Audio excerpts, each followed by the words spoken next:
नमस्कार, आदाब। आज के इस प्रोग्राम में हम बात करेंगे सीज़फायर, गाज़ा में सीज़फायर। गाज़ा में काफ़ी समय से कोशिश हो रही है सीज़फायर करने की, एक बार हो भी चुका और कुछ लोग वहाँ पे रिलीज़ भी किए गए। कुछ दिन चला भी था वो सीज़फायर, फिर उसके बाद कोशिश हुई कि रमज़ान सीज़फायर हो जाए 1 महीने का।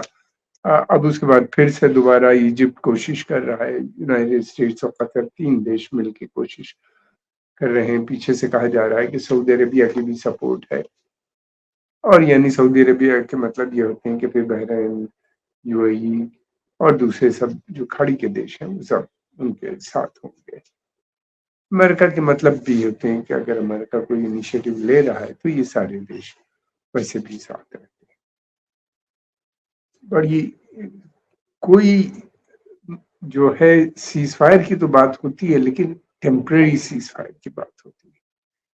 कभी 1 महीने का रमज़ान, फिर उससे पहले कुछ समय के लिए हुआ था, फिर उसके बाद अब जो बात हो रही है वो 40 दिन का होगा, जिसमें कि ये कुछ प्रिज़नर्स को कहा जाता है कि 30 होस्टेजेस को ये रिहा करेंगे और उसके बदले में वो कुछ फ़िलिस्तीनी जो वहाँ की जेलों में हैं बंद, हज़ारों उसमें से कुछ को रिलीज़ करेंगे।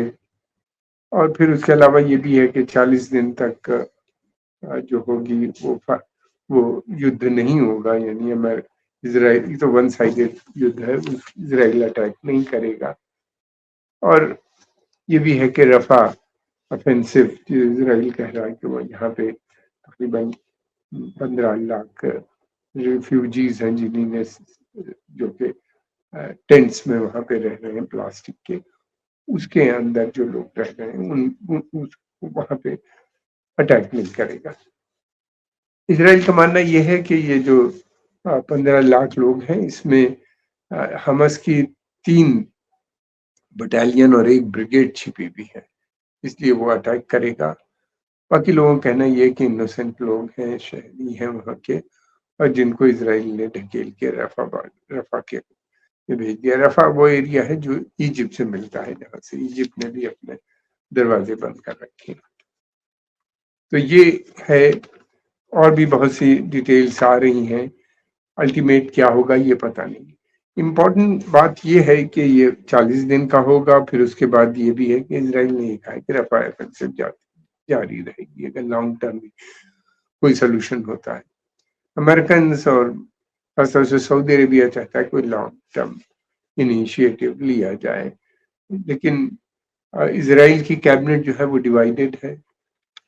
डिवाइडेड क्या है, एक तो जो मेन वहाँ पे ग्रुप है इस कोलिशन में, जो फार राइट ग्रुप है, ये नंबर तो कम है, मगर ये है कि उनके बगैर इज़राइल की कोई भी गवर्नमेंट बगैर उनकी मदद के नहीं बन सकती, इसलिए कि इस तरीके का उनका जो रिप्रेजेंटेटिव से जो इलेक्शन प्रोसेस है जिसके तहत ये लोग जीत के आते हैं कैनेसेट में, उसके अंदर जो होते हैं ये छोटी पार्टीज बहुत इम्पोर्टेंट हो जाती है और बगैर उनकी मदद की, और वहाँ कोलिशन पॉलिटिक्स ही होती है, कोलिशन ही गवर्नमेंट बनती है। और ये कोलिशन गवर्नमेंट इस सिस्टम बनाने का ये इसलिए रखा गया ताकि इजराइल जो है, जो इन टेरिटरीज पे जिसने उसने कब्जा किया है फिलिस्तीन के 1967 की वार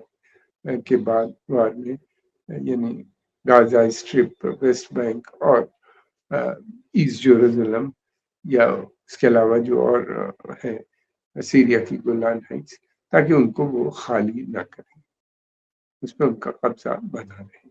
अगर कोई बातचीत करता भी है खाली करने की, तो ये फार राइट ग्रुप जो होते हैं, जो बहुत एक्सट्रीमिस्ट हैं, फंडामेंटलिस्ट हैं, मिलिटेंट भी आप समझ लीजिए एक तरह के हैं, ये फौरन अपनी सपोर्ट विथड्रॉ कर लेते हैं। ये प्रथा चली आ रही है, तो इसलिए कोई भी सीज फायर या कोई भी चीज जो भी होती है वो उनकी मर्जी के बगैर नहीं चलेगी, मुश्किल होगी खासतौर से इस सरकार के अंदर। अब ये देखना है कि लॉन्ग टर्म सीज फायर क्या इसराइल एक्सेप्ट करेगा नेतन्याहू साहब। उसकी वजह ये है चाहते तो पैलेस्टीनियन हमास वाले यहीं के इजरायली फोर्सेस जो हैं वो वहां से धीरे धीरे विड्रॉ करने की जो बात की है वो विड्रॉ करें और फिर दोबारा वापस ना आए। रफा ऑफेंसिव के भी वो खिलाफ है। ये बार बार हमास के रिप्रेजेंटेटिव कह रहे हैं इस बात को। और क्या इजराइल इस बात को मानेगा? बहुत से लोगों का मानना ये है कि वो हरगिज नहीं मानेंगे उनका। दूसरी तरफ ये भी है कि इजराइल का जो ऑब्जेक्टिव, मेन ऑब्जेक्टिव था, वो तो पूरा ही नहीं हुआ अभी तक। उनका मेन ऑब्जेक्टिव ये था कि वो हमास को हमेशा के लिए खात्मा कर देंगे, यानी हमास को एलिमिनेट कर देंगे हमेशा के लिए, ध्वस्त कर।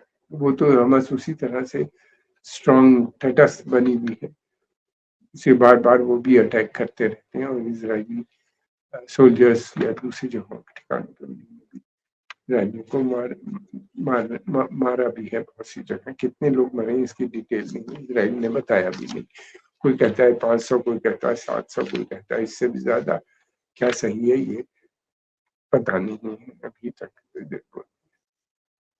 अब ये है कि दो वर्जन इमर्ज होके आ रहे हैं। एक तो ये है कि ये क्यों सीजफायर। अमेरिका की जो पॉलिसी होती है वो हमेशा इजराइल को प्रोटेक्ट करनी होती है। अमेरिका नहीं बल्कि Britain, France, Germany, Italy, European union या के जो देश हैं इनकी हमेशा से इजराइल इनका सबसे ट्रस्टेड नॉन नेटो एलाई है। और क्योंकि ये पश्चिमी देशों के इंटरेस्ट को की हिफाजत करता है, उनको प्रोटेक्ट करता है, इसलिए इसका बहुत स्पेशल स्टेटस है इन जगहों पे। और इसीलिए अमेरिका का कहना ये है कि आयरन क्लाइड सिक्योरिटी की जिम्मेदारी अमेरिका ने ले रखी है। कोई उसको क्षति नहीं पहुंचा सकता जब तक अमेरिका स्ट्रांग है। ये अब इसमें ये है, हमने जब भी देखा है इसराइल में क्राइसिस आती है तो सब उसकी मदद के लिए आ जाते हैं। हमास की मदद में कोई है ही नहीं। ईरान और 4 नॉन स्टेट एक्टर्स यानी हुती रेबल, शिया मलेशिया, इराक के, और हिजबुल्ला, और कुछ ग्रुप्स जो हैं सीरिया में, वहाँ के जो मिलिटेंट ग्रुप्स हैं वो उसके समर्थन में, ईरान के समय ईरान सबसे इम्पोर्टेंट उनका समर्थन। अब अमेरिकन जो है यहाँ पे दो चीजें चल रही। एक तरफ तो अमेरिकन चाहते हैं कि सीज फायर हो, एक लॉन्ग टर्म नया सिक्योरिटी अरेंजमेंट क्रिएट करने की बात करते हैं। यानी वो लॉन्ग टर्म सिक्योरिटी अरेंजमेंट जो होगा जिसके अंदर के खाड़ी के जो देश हैं, यानी सऊदी अरेबिया, कतर, बहरीन, ये सारे जो देश हैं, कुवैत और इजराइल, ये इजराइल सबको सिक्योरिटी प्रदान करेगा। और दूसरी तरफ ये है कि ये लोग उसके बदले में सीज फायर के लिए सऊदी अरेबिया का भी सपोर्ट इस इजिप्शियन प्रपोजल को जारी है। सऊदी अरेबिया भी चाहता है कि सीज फायर। ये नया सिक्योरिटी अरेंजमेंट जो है वो अमेरिका का कहना है इसलिए जरूरी है कि क्षेत्र को ईरान से बहुत बड़ा खतरा है और अमेरिकन ट्रूप्स भी चारों तरफ आ गए हैं जब से ये युद्ध हुआ है शुरू। उसके बाद से तो उनके, बल्कि उससे पहले ही काफी आ गए थे और ऐसा लग रहा था कि ईरान पे अटैक इजराइल किसी समय भी कर देगा। उसको देखते हुए अमेरिकन ने अपना डिप्लॉयमेंट बढ़ा दिया था। अमेरिका का सेंट्रल कमांड जो है उसका हेडक्वार्टर जो है, एयर हेडक्वार्टर यानी एयरफोर्स जो है उसकी, वो कतर में है, और ग्राउंड फोर्सेस जो है यानी सेना जो है वो उसकी, वो बहरीन में रहती है। वहाँ के ऊपर बहुत जबरदस्त तरीके से इन्होंने अपना डिप्लॉयमेंट कर रखा है। इसके अलावा सऊदी अरेबिया, कुवैत, यूएई और जॉर्डन, इजिप्ट, तमाम इनके बेसिस हैं, बेपनाह बेसिस हैं। फिर सी के अंदर भी खाड़ी यानी पर्शियन गल्फ में भी, gulf of straight of Hormuz के पास भी इनका काफी, वहाँ पे भी इन्होंने पर्शियन गल्फ रीजन में भी अपनी नेवल डिप्लॉयमेंट किया है। लाल सी में, रेड सी में, जहाँ पे लाल सागर जिसे कहते हैं, वहाँ पे जो है हुती को जो अटैक्स लगातार कमर्शियल शिपिंग पे हो रहे हैं इसलिए वहाँ पे भी अटैक किया है। और ईस्टर्न मेडिटेरेनियन यानी गाजा से करीब में, ग्रीस के पास जो इसराइल से बहुत करीब है, वहाँ पे भी इन्हीं ने अपना डिप्लॉयमेंट किया है ताकि हिजबुल्लाह का अगर कोई अटैक होता है तो ईरान को, इसराइल को प्रोटेक्ट करें। अब ये है कि इतने ट्रुप्स हैं, इनका काफ़ी प्रेशर मैं समझता हूँ अरब देशों पे भी होगा। ये वहाँ से जाने वाले नहीं है आसानी से, ये आ गए हैं, ये रहेंगे। हाँ, ये अगर नया सिक्योरिटी जो आर्किटेक्चर है अगर बनता है तो वो जाए, अमेरिकन ट्रुप्स विड्रॉ होंगे तो फिर इजरायली ट्रुप्स इन जगहों पे आ सकते हैं, या पश्चिमी देशों के और अमेरिका समेत सब मिलकर इस एरिया को प्रोटेक्ट कर सकते हैं, क्योंकि अमेरिकन अपने को जो है वो चाहते हैं कि कंसंट्रेशन जो है उनका इस वक्त जो है इंडो पैसिफिक क्षेत्र में है, जहाँ पे चाइना का वर्चस्व लगातार बढ़ता जा रहा है। ये तो एक बहुत बड़ी बात। क्या सऊदी अरेबिया इस आर्किटेक्चर को मानेगा? सऊदी अरेबिया के सामने ये समस्या है कि ईरान का एक जो हिजबुल्लाह हमस को सपोर्ट करके और उसके समर्थक ग्रुप जो थे हिजबुल्लाह और हूती और शिया मलेशिया और दूसरे तमाम इन ग्रुप में करके, तो ईरान क्या एक बहुत बड़ा स्ट्रेचर अरब वर्ल्ड में भी बन गया है, और सऊदी अरेबिया को लगता है कि एक बड़ा खतरा है उनके लिए। वैसे भी जो है अरब रूलर्स काफी चिंतित हैं ईरान को लेके, क्योंकि ईरान ने पिछले कुछ समय में जो साइंटिफिक और टेक्नोलॉजिकल डेवलपमेंट किए हैं वो बहुत सराहनीय है। फिर उसके अलावा ये है कि डिफेंस क्षेत्र में भी अपने को काफी हद तक सिक्योर कर लिया है। और अगर इसराइल की हार होती है, गाजा से वो हटते हैं और वहां पे हमस दोबारा से वापस आती है, हमस आए या कोई भी फिलिस्तीनी संगठन वापस आता है, तो फिर उसके लिए बहुत बड़ा विक्ट्री ईरान की हो जाएगी और ईरान एक बहुत शक्तिशाली इस पूरे क्षेत्र में हो जाएगा। फिर ये जो ग्रुप्स हैं इनको हटाना मुश्किल। और दूसरी बात ये कि ईरान का इराक के साथ बहुत अच्छे संबंध है, बड़ा इलाई है, और फिर उसके बाद सीरिया भी। इराक, सीरिया, ईरान, ये ट्रायंगल जो है, अगर ये तीन देश एक दूसरे के साथ आ जाते हैं तो फिर समझ लीजिए कि जो खाड़ी के देश हैं, पर्शियन गल्फ का जो रीजन है, यानी सेंट्रल एशिया का जो रीजन है, जो ईरान के दूसरी तरफ उसके बॉर्डर मिलते हैं, अप टू रशिया, बीच में सी है। फिर इस तरफ आप देखें सीरिया के बॉर्डर मिल जाते हैं, जहाँ की इसराइल और इराक और बहुत सी जगहों से ईरान के भी इराक से भी मिलते हैं और पाकिस्तान से भी मिलते हैं। तो ये बहुत बड़ा क्षेत्र है इन तीनों देशों का। ये तीन देश बहुत ही स्ट्रांग है और ये एक बहुत शक्तिशाली देश हो जाएगा। कहा जाता है कि इन लोग का प्रोग्राम ये है कि एक बार अमेरिकन ट्रुप्स वहां से हटते हैं तो वो सीरिया, इराक का मैसिव डेवलपमेंट प्लान का भी इनका प्लान है, जो हो नहीं पा रहा। ईरान हमेशा यूज करता है अमेरिकन प्रेजेंस को, और फिर दूसरी तरफ ये भी है जो करप्शन फैल गया है इराक के अंदर। ये कहते हैं कि जब तक के वहां पे अमेरिकन वर्चस्व है, ये करप्शन भी बना रहेगा। कहाँ तक सही है गलत है ये आने वाला समय बताएगा। लेकिन ये है कि अमेरिका की जो बेसिक कोशिश है वो किसी भी सूरत से ये नया सिक्योरिटी आर्किटेक्चर बनाना, और अमेरिका इस बात को भी कह रहा है कि अरब फोर्सेस जो हैं, यानी इजरायली फोर्सेस वहां से हटे और इन देश की इजिप्ट, कतर और जो और सऊदी अरेबिया, इन देशों की फौजें वहां पे, फौज जो है वहां पे जाके गाजा को प्रोटेक्ट करे।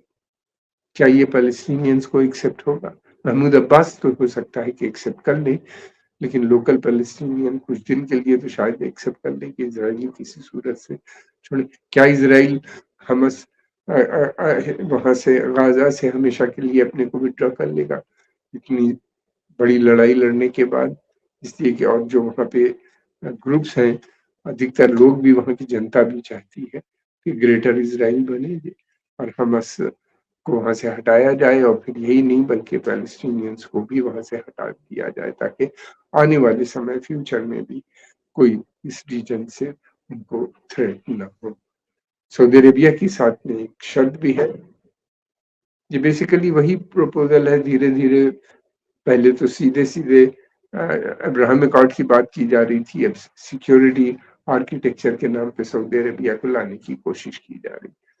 सऊदी अरेबिया अभी तक एक बात पे अड़ा हुआ है कि वो तभी इसराइल से डील करेगा, इसराइल को मान्यता देगा, जबकि इजराइल टू स्टेट सोल्यूशन पे है। हमने पहले देखा है, वो अक्सर ऐसा भी होता है कि वो एग्री कर जाते हैं। इजराइल इससे पहले भी टू स्टेट सोल्यूशन पे एग्री कर गए थे, बाद में कह दिया था कि there is no partner in peace, तो कोई सवाल नहीं होता। और ग्रेटर इजराइल हो सकता है सऊदियों को खुश करने के लिए कुछ समय के लिए वो दोबारा से। अब देखना यह है कि सऊदी किस तरीके से डील करते हैं। सऊदी सबसे पावरफुल कंट्री है उस पूरे क्षेत्र में ईरान के साथ। एक तरफ ईरान बड़ी पावर है तो दूसरी तरफ सऊदी अरेबिया, लेकिन सऊदी अरेबिया और गल्फ देश के पास सेना नहीं है। सेना जो है उनकी बेइंतहा कमजोर है। वीपन उनके पास बहुत सोफिस्टिकेटेड है, लेकिन लड़ने की क्षमता नहीं है। हम सब ने देखा यमन वार इतने समय से चलती रही, यमन को ध्वस्त तो जरूर कर दिया, मगर वो जीत, उनके जो ऑब्जेक्टिव थे वार में वो पूरे नहीं हुए। और हुती रेबल्स आज भी वहां पे स्ट्रॉन्ग है। दूसरी तरफ ये भी है कि एक खतरा हुतियों से भी उनको बना रहता है। उनका मानना है ईरान से अगर वो दोस्ती करते हैं तो वो थ्रेट पर उनको कम हो जाता है, यानी बातचीत के जरिए से यमन के मसले को हल किया जा सकता है। देखना यह है कि सऊदी अरेबिया आने वाले समय में किस तरह से करेगा, इसलिए कि अगर सऊदी अरेबिया इसराइल को के साथ इस समय ज्वाइन करता है नए सिक्योरिटी आर्किटेक्चर के नाम पे या अब्राहम अकॉर्ड के नाम पे, सिक्योरिटी के नाम पे, तो फिर उसकी जो इस्लामिक वर्ल्ड में लीडरशिप का सवाल है वो पूरी तरह चैलेंज हो जाएगा। आज के इस पॉडकास्ट में हम इतनी बात करेंगे, जल्दी ही अपने हम सब्जेक्ट पे आपके सामने रूबरू होंगे। हम आपके आभारी हैं, आपने समय निकाल के इसको देखा। अगर आपको पसंद आए तो इसको लाइक कीजिए, सब्सक्राइब कीजिए और आगे प्रमोट कीजिए।